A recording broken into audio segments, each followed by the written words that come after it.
When it comes to mixing kick drums, sometimes it can take a lot of shaping to get it sounding right inside the mix. So today I'm going to show you 3 essential EQ techniques to instantly elevate your kick drum mixes and get your tracks sounding professional. I'm going to start as always here by showing you the kick drum inside the finished mix, and then I'll solo it up and I'll do a quick A-B of the processing so you can hear our starting point and you can hear where we ended up with this kick drum mix. So here's our finished mix for this track.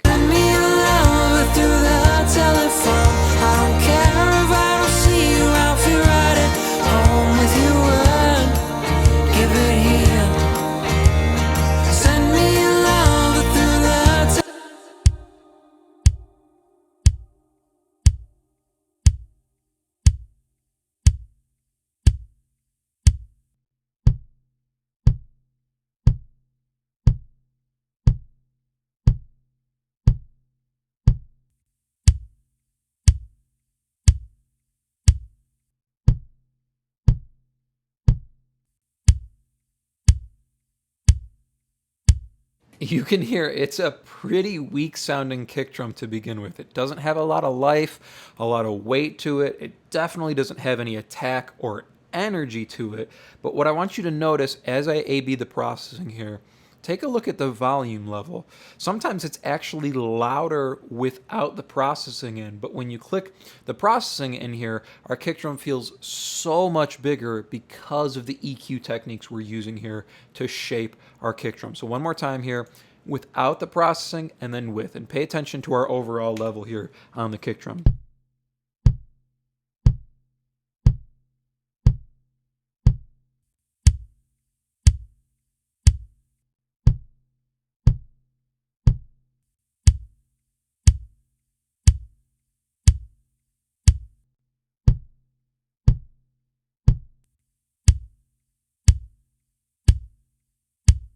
That is the big difference that you can make with a couple essential EQ techniques here. So our first one here, our first EQ technique is to do some shaping to your kick drum before you actually kind of start mixing it. This is something I usually do on the way in during recording, but more often than not when I get client tracks, when I'm mixing tracks for clients, I'll do some shaping to the kick drum before I send it into my usual mix chain. And my usual mix chain here is what you see below this EQ. So an EQ, a compressor, and an EQ is my usual chain that I'm using for kick drum. But sometimes I'll throw an EQ before and do a little bit of shaping to the sound to get it sounding the way I want it, to feed it into my chain, if that makes sense here. So our first technique is to shape the kick drum before you send it into your normal mix chain here. And if you don't have a normal mix chain, that's fine as well. Just do a little bit of shaping to your kick drum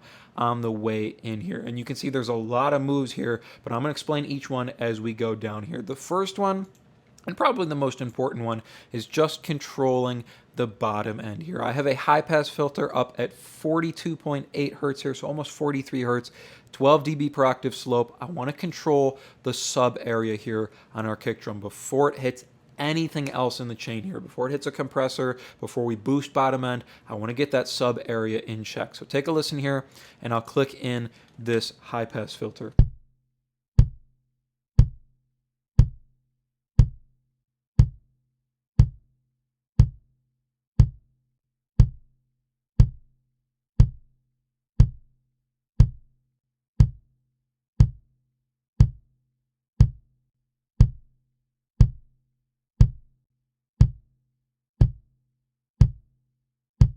You can hear it makes the kick drum feel a little bit weaker, but what we're doing here with these couple moves down in the bottom end is we're trying to shape the kick drum in a way that we can emphasize more of this 60, 70, 80 hertz area and have more of a natural increase in the bottom end. Instead of having a bunch of sub area around 30, 40, 50, and then having no punch at 60, 70, 80, and then a whole bunch here at like 150, we want to move that around a little bit. So we're going to be trying to shift the frequency range around here on our kick drum with this first technique. So that's our high pass filter.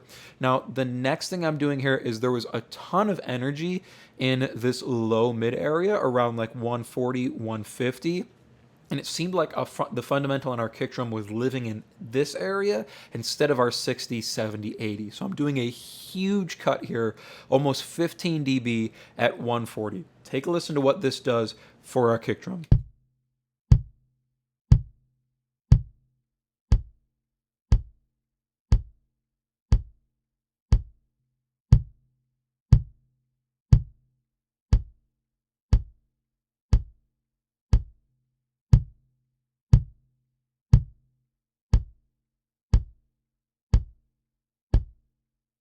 We're getting rid of all of that kind of low mid thud and low mid mud on the kick drum. This area right here, like 150 to 200, is kind of that headache frequency on low end instruments like kick drum and bass guitar. If you have a lot going on around 150, it kind of gets that boomy sort of sound that gives you a headache pretty fast. So we want to get rid of all that. We don't want the fundamental of the kick drum living down there, especially with this song where it needs to be a big, powerful kick drum. I want to shift the fundamental down here. That's what these two moves in the bottom end are for. I'm rolling off some of the sub area, and then I'm taking out a big chunk of the low mid to focus our fundamental more around the 60, 70, 80 hertz area.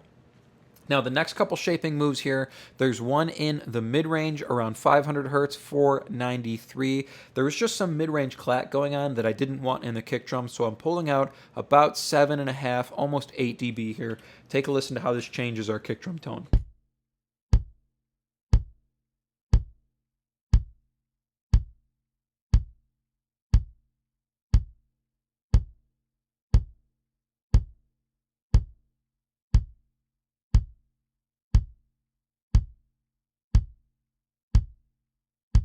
To me, that just softens things. There's kind of this mid-range like clunk, clunk going on. Just cleaning that up softens out the kick drum overall and makes it feel smoother. We have our fundamental kind of shifted down here, and now we have our natural low mid energy around 250, 300, and scooping out some of that mid-range clunk there. The last move I'm doing here is just visually look here before I click in this last move. You can see the attack and the point of our kick drum is really focused around 5K here, and there's nothing around 2, 3K and nothing up around 7, 8, 9K. I don't want just one point here on the kick drum. That's what this move is for. So just visually look at our frequency range here and watch this 5K area.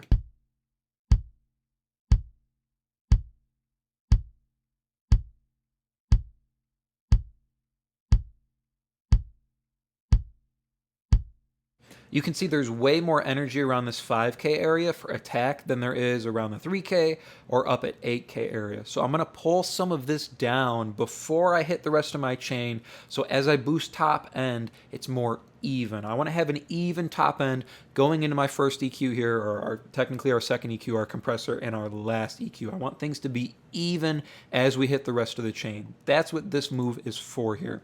Pulling out about 5 dB at 4, almost 5K, just to reduce some of that extra energy that's sitting around 5K. So as we boost top end, it's going to be even from about 2K up to 10K here. So take a listen without this move and then with. Pay attention to how our top end changes.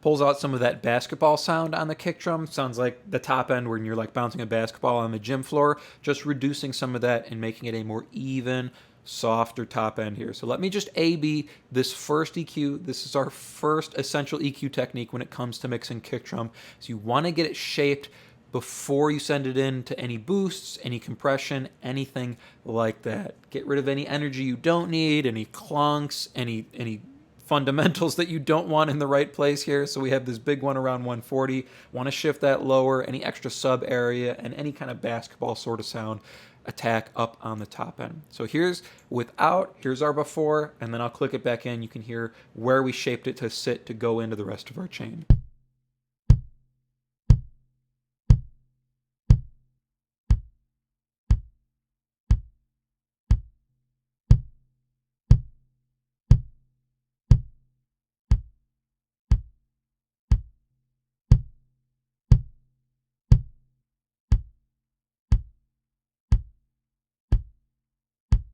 Definitely feels more like an actual kick drum after all this shaping. Beforehand, it just feels like this kind of low mid thud. Not going to be something powerful that's going to cut through inside the rest of the mix or be a presence at all inside of the track. Now, the next thing, the next essential EQ technique I have for you is to boost top end, but to do it into compression. So I'm going to throw my compressor in place here. I'll show you what that's doing, but the technique here is to boost top end into compression. So instead of getting your kick drum shaped and then boosting top end and boosting bottom end, boosting mid-range, whatever, you want to get the compressor in place. So you have something that's going to control the overall volume of your kick drum as you boost top end. And it gives you this kind of movement that as you boost, it kind of keeps your volume even and it works like a seesaw. So as you boost top end, it shapes the rest of your kick drum tone here. So just on the compressor here, 30 millisecond attack, 60 millisecond release, probably doing about 8 dB reduction here. Take a listen.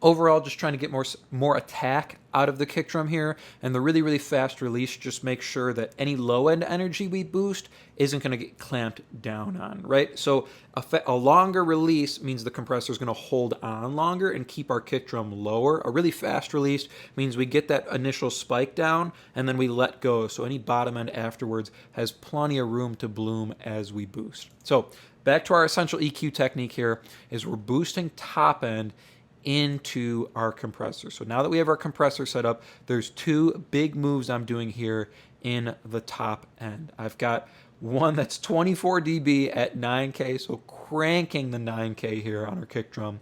And then we've got 5 more dB at 3K. So like we talked about with our shaping here, we had a lot of focus at 5K. We pulled that down so we have a more even top end. So when we boost this 9K and we boost this 3K, it stays really, really even across the board here. So I'm going to actually A-B both of these together here. Listen to how it really opens up and brings our kick drum to life here.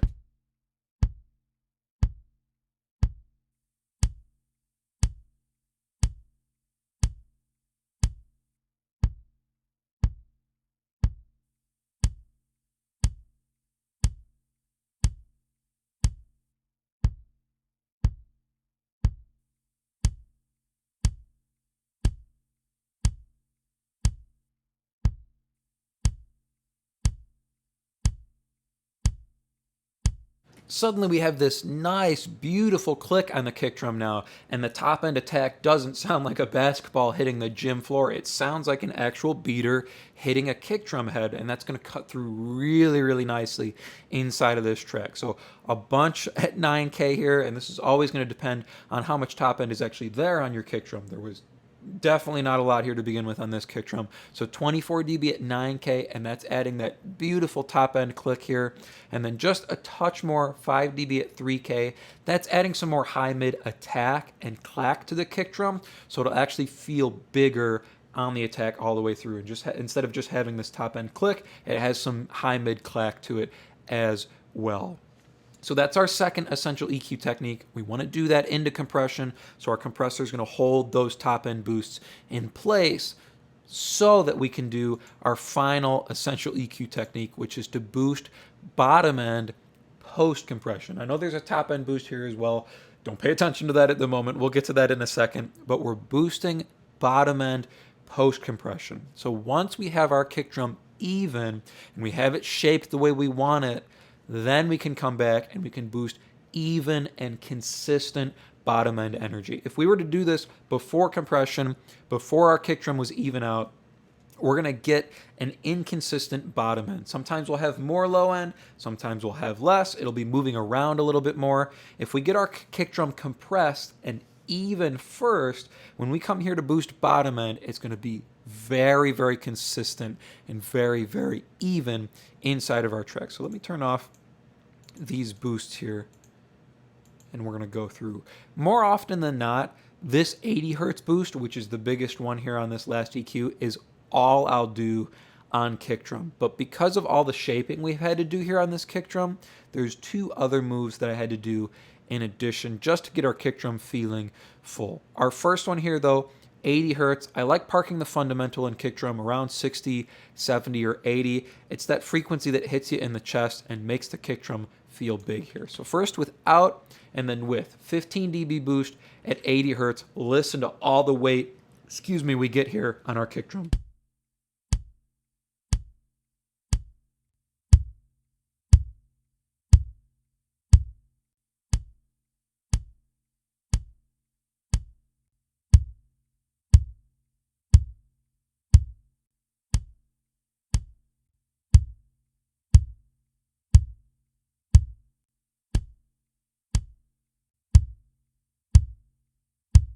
Now it's starting to feel really, really big. I did this big boost here. I didn't really want to widen it. I could have to add more of this kind of mid-range area and some of this bottom end, but I didn't quite want to add the same amount to each. I just needed a touch more sub. So you can see it's only about a dB, almost a dB here, 0.96 dB at 40 hertz, and then 2.5 dB at 300. So after this big boost here, I really liked where the fundamental was sitting. I didn't kind of want to bring that down to even out the kick drum.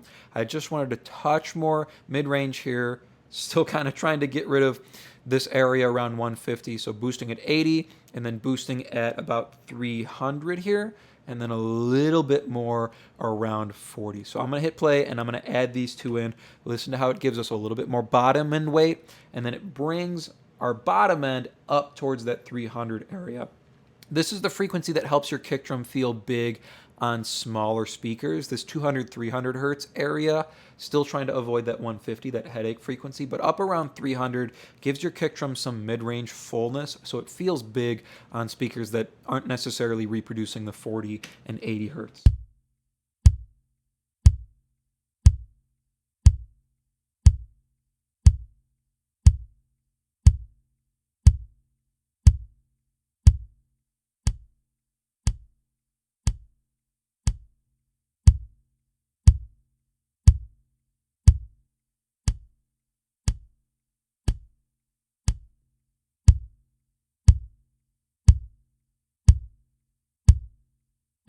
Feel how even the bottom end weight there is that we boosted? That's a huge boost, right? 15 dB at 80 hertz, but it's really, really even and really, really consistent because of where we place this EQ in the chain. Post-compression, not pre-compression with our bottom end boost. Now, at the very, very end here, I did feel like I wanted more top end overall. So there is just one more boost here, and let me play that for you. 8 dB at 1.42K, and that's just a shelf. So taking it all the way up, again, bringing up high mid energy as well as top end energy on our kick drum.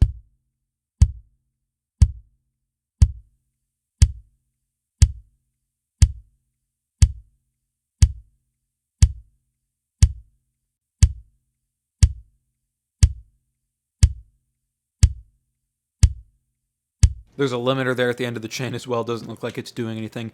Let me play this kick drum one more time all the way through. I'll A-B it and I'll throw it back into the mix as well and A-B our processing inside the mix. You can hear we go all the way from this really dull, really lifeless sounding kick drum. We put our 3 EQ techniques in here and suddenly we have a really big, really powerful sounding kick drum that fits perfectly inside this track.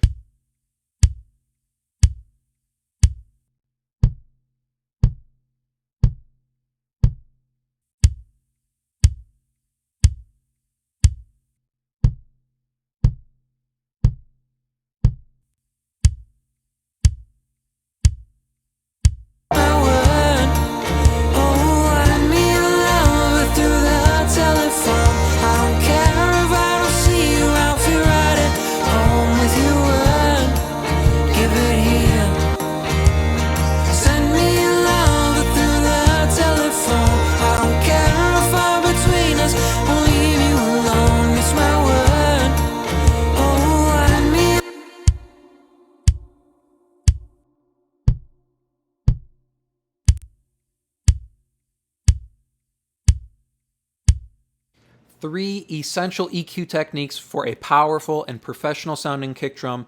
First one here to review, is shaping your kick drum before anything else. So before you're boosting, before you're compressing, get your kick drum shaped. So we're pulling out some of this 150 area, shifting our fundamental down between 50 and 100 here, pulling out some mid-range clunk here, and making sure our top end is even. So pulling down any points that sit above the rest. Technique number 2 is boosting top end, but into compression. So our top end boosts are before compression here. So all of this click and all of this attack we add is held in place by our compressor.